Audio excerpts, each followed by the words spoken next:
नमस्कार, Pradeep Sharma YouTube channel तुंदा सारें दा मता मता स्वागत है। तो साथियों, मैं हाँ तुंदा अपना दोस्त प्रदीप शर्मा। साड़ी हमेशा गै कोशिश होंदी है टैलेंट कुसै भी क्षेत्र में होऐ तो साढ़ा दायित्व बनता है कि अस उस टैलेंट ही जेह्ड़ा आम लोगें बिच आह्नचै। ते अज्ज इस्सै कड़ी च अज्ज अस तुसेंगी माता कालका जी भवन जेह्ड़ा रियासी च है उत्थै लेइयै आए आं। ते अज्ज अस तुहाड़ी विशेष रूप पर जेह्ड़ी मलाटी कुलदीप खजूरिया कन्नै करवाने जा दे आं, जेह्ड़े कि बड़े गै वरिष्ठ कलाकार जेह्ड़ा दुर्गा नाटक मंडली रियासी दे भी रेह् दे। ते संगीत कन्नै अगर इंदी रुचि दी गल्ल करचै ते पिछले 40 ब'रें दा इंदा संगीत कन्नै जेह्ड़ा नाता है। ते माता कालका जी दे भवन दी अगर गल्ल करचै ते हर मंगलवार आनियै इत्थै कीर्तन भजन वगैरह कुछ माता जी दी भेटे गांदे न। आओ अज्ज इंदे कन्नै थुआढ़ी मलाटी करने जी। स्वागत है सारें कोला पैह्ले साढ़े चैनल च तुहाड़ा मता मता शुक्रिया प्रदीप जी, बहुत बहुत धन्यवाद। तुसें मौका दित्ता, माता कालका जी दे द्वार आयो। पैह्ले मेरी सारें जय माता दी, तुसें भी जय माता दी। तो तुंदा बड़ा बड़ा धन्यवाद, तुस अज्ज इत्थै तुस आयो। तो दस्सो, अस आखने आं कि अज्ज दी साढ़ी जेह्ड़ी मलाटी दी शुरुआत अस कि तुस काफ़ी पुराना तुहाड़ा नाता जेह्ड़ा संगीत कन्नै है। ते अस आखने आं कि कुछ अपने संगीत दियां कुछ लाइनां जेह्ड़ियां साढ़े श्रोतें कन्नै जरूर सांझियां करो तुस। काफ़ी देर होई है, 40 साल होई लगभग मिगी संगीत कन्नै जुड़े दे। और असें मैं खासकर निष्पक्ष सेवा कीती है। साढ़ा जागरण ग्रुप भी है, अस ओह्दा भी चार्ज नहीं करते हैं। ये भी एक सेवा तौर पर अस करने हैं। बाकी माता कालका दे चरणें च 7-8 साल होई ने असें इत्थै हर मंगलवार आनियै सेवा दिन्ने आं एक भक्ति भाव कन्नै। असें खाली माता रानी दे चरणें कन्नै रुचि है। बाकी साढ़े जिन्ने भी मेरे कन्नै ग्रुप जो माता कालका भगवती ग्रुप है, अस निष्पक्ष सेवा करने बिना किसी लैते दित्ते। तो ये भक्ति काफ़ी देर होई है। तो आओ तुसें मैं एक छोटी जी चीज़ सुनाना।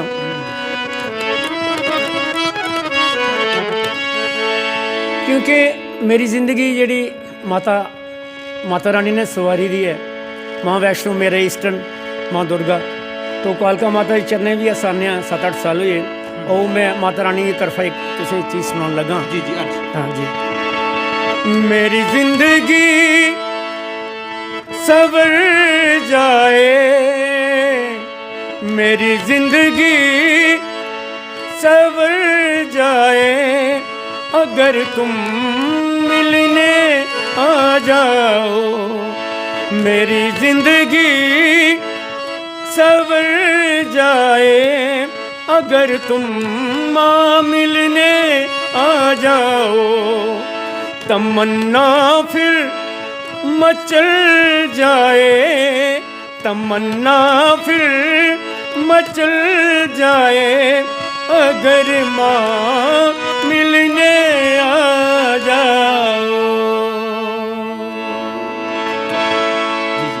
ते अगर तुहाड़ी गल्ल करचै तुस इसलै NHPC च अपनी सेवाएं देआ दे हो। ते हमेशा कुदै भी जेल्लै जागरण होंदा है तुस उत्थै जरूर अपनी हाजरी दिंदे हो। ते अस आखगे कि अज्ज माता कालका जी दे अस चरणें बिच इत्थै बैठे दे आं। ते तुस माता कालका जी दी कोई अपनी भेंट जरूर सनाओ। मेरी अपनी लिखी दी भेंट है। जी जी। वैसे तो काफ़ी सारी, लेकिन समय की बड़ी पाबंदी किल्लत है। तो मैं तुसें एक भेंट तुसें मैं सुनान लगा माता कालका दे चरणें। हर मंगलवार अस माता रानी दे दरबार आने और सब तो पहले अस वो भेंट सुनाने सारें श्रोतें सारें भक्तें, ताकि माता रानी दे चरणें ने सारें लगाओ है माता रानी का गुणगान करना।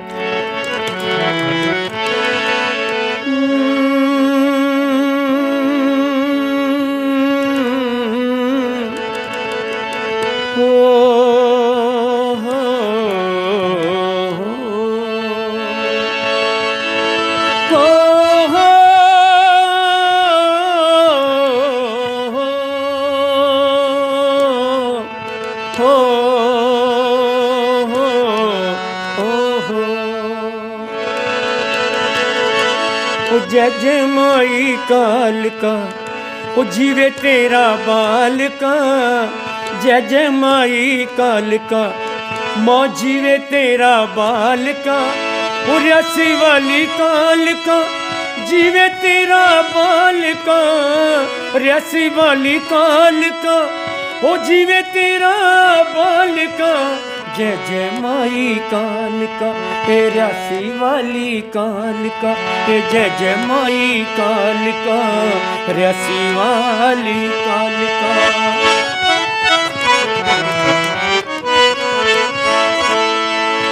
तू दुष्टों को मारने वाली भक्तों का उद्धार करे, सबके संकट हरने वाली अटके बेड़े पार करे, सबके संकट हरने वाली अटके बेड़े पार करे। मोहे कृतपाला जय जय माँ, माँ दीन दयाला जय जय माँ, मोह विनती सुनाने आए हैं। हे माँ कालिका हे महाकाली दर दीवाने आए हैं। हे माँ कालिका हे महाकाली दर दीवाने आए हैं। जय जय माई कालिका ओ जीवे तेरा बालिका, जय जय माई कालिका।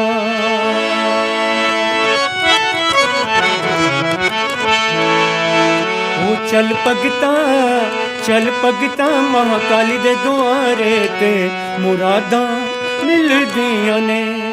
चल भगता महाकाली दे दुआरे ते मुरादां मिलदियां ने, मुरादां मिलदियां ने, मुरादां मिलदियां ने। बहुत बढ़िया जी, बहुत बढ़िया।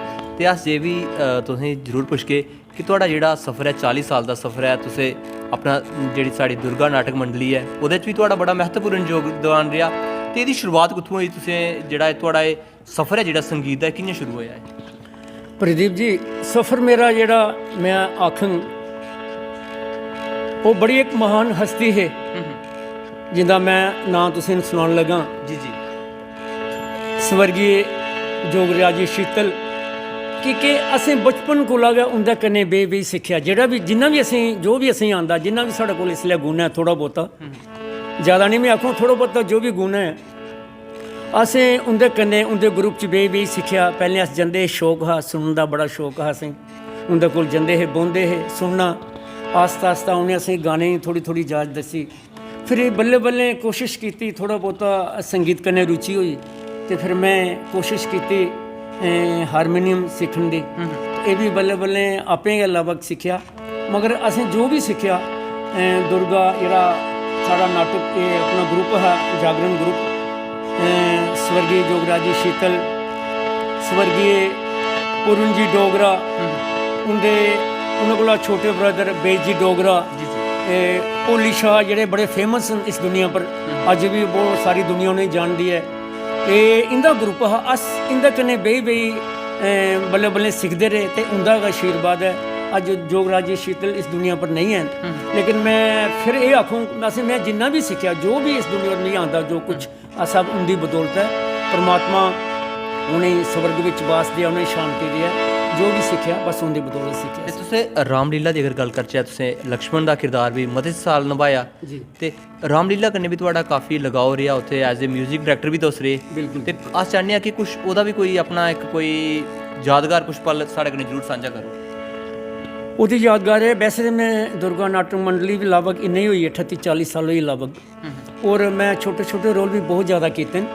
लेकिन मेरा जेह्ड़ा लक्ष्मण दा रोल है ना, वो सारी दुनिया जानती है। रियासी तुस पुराने लोग कुसै भी पुछगे ना, उ'नेंगी तुसें जरूर सनाना भाई लक्ष्मण दा रोल जो मेरे 20 साल के दौरान बिच होए दा, जां जगभूषण थापा जी है, तो लोग तुसें आपूं सनाङन भाई किस किस्म के रोल उ'नें कीते न। जी जी।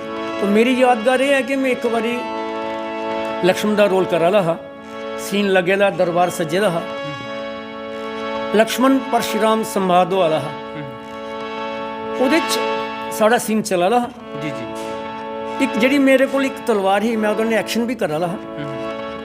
ओह् मैं इन्नी जोर दी तलवार बाहर कड्ढी, बेसिकली ओह्दे उप्परा म्यान दा उप्परला कवर थोड़ा जिहा ना ओह् टुट्टे दा हा, ते असें उसी कपड़े कन्नै ना रैड कपड़े कन्नै उसी ओह् बाइंडिंग कीती दी ही। जी जी।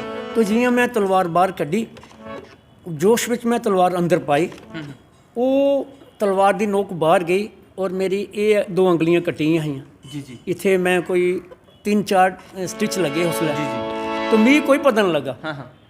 मैं रोल करा ना मिगी कोई पता नहीं कि उसलै भगवान दा रोल करा दे हे भगवान दी स्टेज पर ते बड़ी श्रद्धा भावना कन्नै करदे हे नित नियम कन्नै। तो अगों लोग बच्चे चलान लगे भाई देखो खून खून खून खून भाई खून। मैं देखा ये बच्चे बोला दे खून भाई किस किस्म का खून है जी जी एक खून आखदे पर खून है कुद्धर ते भी अगों कुछ जेह्ड़े मेरे अपने खास मेरे म्हल्लेदार बैठे हे उन्हें सनाया भाई खून है स्टेज पर देखो। जिसलै मैं थल्ले नज़र मारी बहुत सारा खून जेह्ड़ा थल्ले डिग्गे दा इक किस्म दा काफ़ी ज़्यादा खून। तो मैं हत्थ दिक्खेआ जिसलै जो मेरे हत्थ च इ'यां मतलब एक किस्म दी तंदीड़ी लगी दी खून दी। तो मैं पहले तक खून दी कोई पता नहीं मैं रोल कर रहा ना जज्बात कन्नै लेकिन जिसलै खून दिक्खेआ तो मैं थोड़ा जिहा जरूर परेशान होया मिगी चक्कर लग पे आन भाई मिगी लगी दी है। बस मैं जेह्ड़े मेरे डायरैक्टर हे साढ़े चीफ डायरैक्टर ईश्वर दास जी चंचल वो सामने साढ़े बैठे दे हे म्यूजिक डायरैक्शन देंदे हो। मैं उन्हें आवाज़ मारी मैं सर पर्दा बंद करो 2 मिनट। तो मैं थल्ले दिक्खो केह् होया उन्हें भी जिसलै थल्ले नज़र मारी भाई इन्ना खून पेदा फिर उन्होंने पर्दा बंद कराया तो मैं उन्हें फटाफट चुक्या सारे ने हॉस्पिटल रहिए राती 12:30 बजे बोला साढ़ा सीन चला दा हा क्योंकि ये सीन बड़ा लेंथी है 2 घंटे का सीन है। तो असें हॉस्पिटल लेता भी उन्हें फर्स्ट क्लास हॉस्पिटल गए जिसलै डॉक्टर वगैरह बुलाए फौरन तो मेरे उन्हें अपना स्टिच स्टूच लगाया वगैरह स्टिच लगाइए उसके बाद फिर आनिए मैं और वो जेह्ड़ा सीन है वो कंप्लीट किया मैं मतलब इन्नी लगन के बावजूद मैं वो रोल आनिए लक्ष्मण दास परशुराम संवाद में कंप्लीट किया। उसके बाद फिर असें मतलब बाहर आए लेकिन मैं वो कोई पता नहीं लगा भगवान की इन्नी शक्ति इन्नी कृपा ही कि प्रभु राम की नहीं कोई पता नहीं लगा मैं बड़े जज्बा अच्छे ढंग ने रोल करिए नभाइए अस अंदर आए। ते जिन्ने भी श्रोता तुसीं सुना दे साढ़े चैनल दे राहें तुहाड़ा केह् सनेहा रहोग उ'नें सारे मेरा ये सनेहा जी देखो जी कोई भी अस कम्म करने वो भक्ति भाव है या देश सेवा या किसी और अपने सोशल अस कम्म करने सेवा करने मतलब मन कन्नै करो तन कन्नै करो जिन्ना होई सकै भक्ति भाव कन्नै करो निशुल्क करो निष्पक्ष करो मतलब इ'यां अपना समझियै करो ताकि आने वाली उनकी जिंदगी भी जी है वो अच्छे ढंग कन्नै बतीत होए वो जिंदगी अच्छे ढंग कन्नै चले ये मेरा संदेश है। धन्यवाद। तो यह साढ़े कन्नै कुलदीप खजूरिया जी माता जी के अनन्य सेवक अज असें इंदे कन्नै तुहाड़ी मराठी कराई है तो इंदा भी कुछ तजर्बा तुहाड़े कन्नै सांझा किया है। कैसी लगी साड़ी अज की जी भेंट इंदे कन्नै अपनी राय जी कमेंट के माध्यम कन्नै जरूर दिओ। जय डुग्गर ते जय डोगरा।